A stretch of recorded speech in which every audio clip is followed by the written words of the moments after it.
the Toronto Star, I'm Saba Itazaz, and this matters.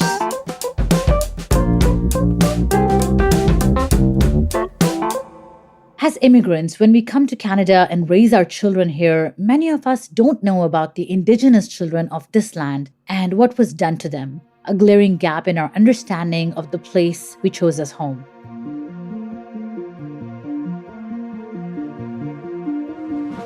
As Canada is finally going through the painful process of identifying hundreds of children's remains buried in unmarked graves outside the sites of former residential schools, conversations around what to do next with the locations and how to mark and commemorate the sites are taking place.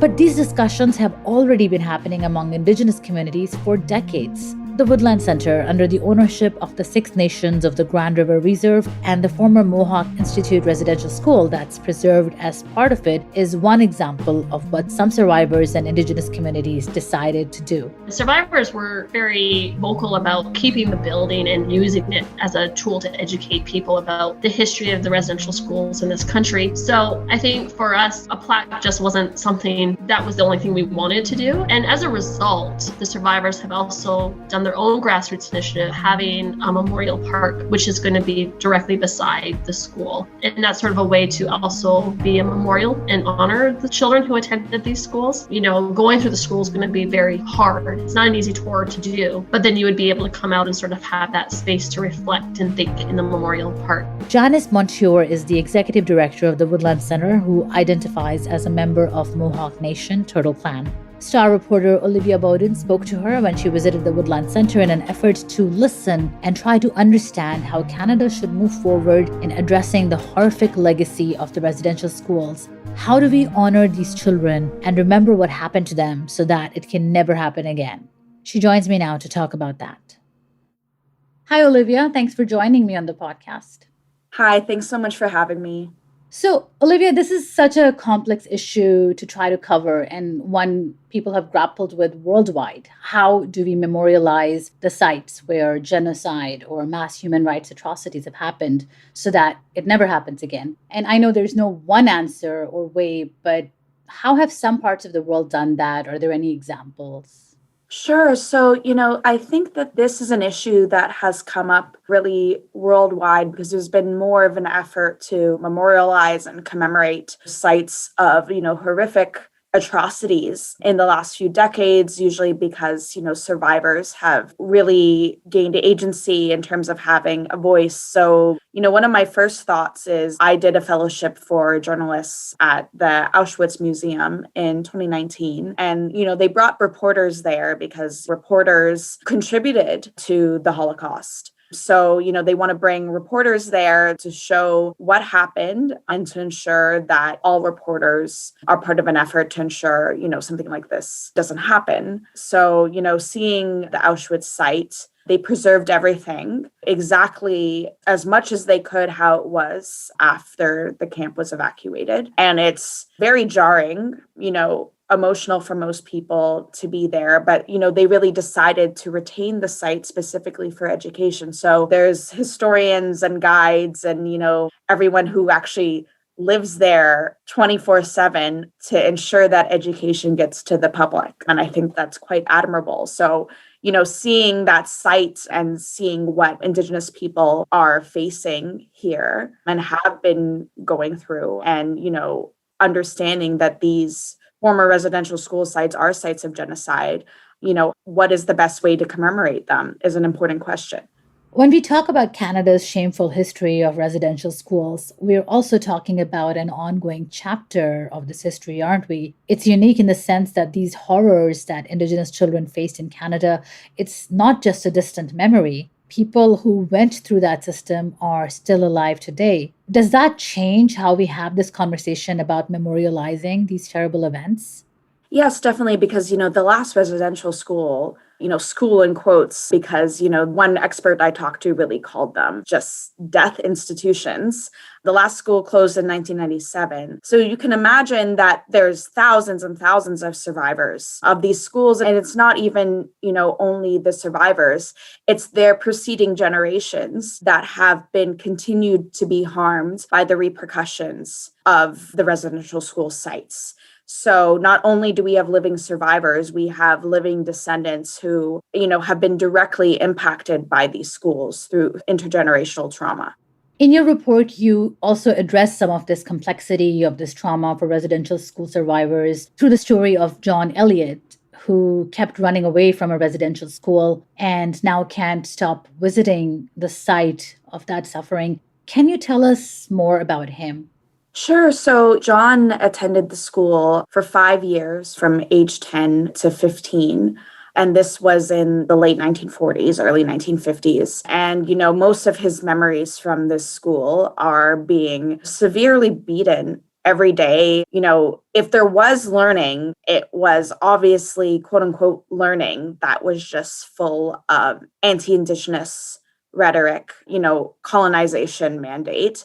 But he was rarely in class. They actually, and this is well documented within, all survivors of this school, is that they mostly had to do farm labor for free. And any of the farm products they helped cultivate were not for them. So they weren't allowed to eat the eggs on site. They ate oatmeal, so mush, 3 times a day. So it was mostly labor. He didn't go to school. So obviously a horrible time at this residential school. But the reason, he keeps coming back now and he's there quite often is because in the last 2 decades especially, they've transformed this site into a site of education and preserving Indigenous knowledge and ways of life, and especially Indigenous languages. So they've turned it into the exact opposite of what the institution set out to do, which was to erase Indigenous people. And now that it's become, the opposite, and also a site for education, for schools to tour, so nobody ever forgets. I think that's why, he feels comfort in going back, because I think the site does not represent what it did before for him. It represents a way forward for him. So, John Elliott was at the former Mohawk Institute, which is now part of the Woodland Cultural Centre, I believe. Could you tell me a bit more about that? Is the Woodland Cultural Centre one example of what commemoration looks like when it's led by Indigenous communities? Yes, so the Woodland Cultural Centre, they're on the land since the school closed in 1970, and the land is back with Indigenous people. It's owned by the Six Nations.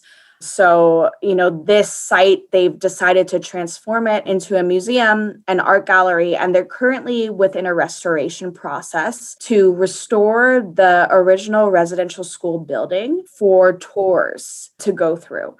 So they did a campaign called Save the Evidence, and that's been ongoing since 2013, and they're nearly done raising the money they need. And it's been millions of dollars from community members. Queen's Park gave, I believe, 1.6 million in 2016. So they're hoping to open the school site to the public in 2024, but the museum and art gallery is open now. So, they've really done this to ensure that the site is not erased so that people cannot hide from the truth that this happened. Right, that's one example. How important is it to emphasize that when it comes to memorializing something like this, there is no one-size-fits-all approach? Because we're talking about so many different Indigenous communities here, right? It's not a monolith. Right. So, even though John Elliott is one of many survivors who voted to save this site because they felt they wanted to save it, that's by no means the only or most appropriate option. Every Indigenous scholar that I spoke to explained that this has to be survivor-led, and what the majority of survivors want for the site, which can be difficult because obviously, if the majority say one thing and some survivors say something else, it can be difficult to make the site what everybody wants. For instance, there's multiple different options. So some really do want these school sites destroyed. So the former Lower Post residential school on the Yukon-BC border, it was actually demolished this month on July 3rd, and survivors had been asking for that site to be demolished for years and years and years. And when it was mowed down, the survivors came, their descendants came, there were cheers. There was just relief to just be rid of this site. And I think it's really important to understand that that is a completely legitimate option. And it really just needs to be, what do these survivors want most? We'll be right back.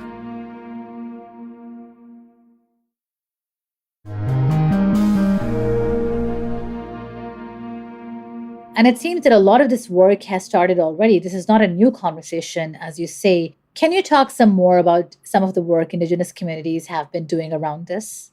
Sure. So even though, we're settlers talking about commemoration now, this is not a new issue for Indigenous communities.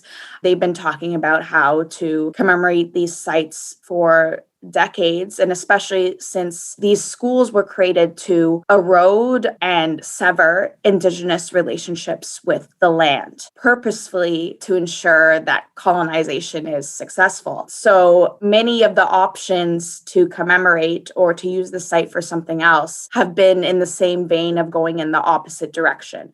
So there's one school where they've turned it into a college, actually, and they've built an entire new school on top of it that, is specifically for Indigenous education. And then in BC, the former Kootenay Indian residential school site in Cranbrook, that was converted to a golf course and a casino. And that process was completely led by the Indigenous community.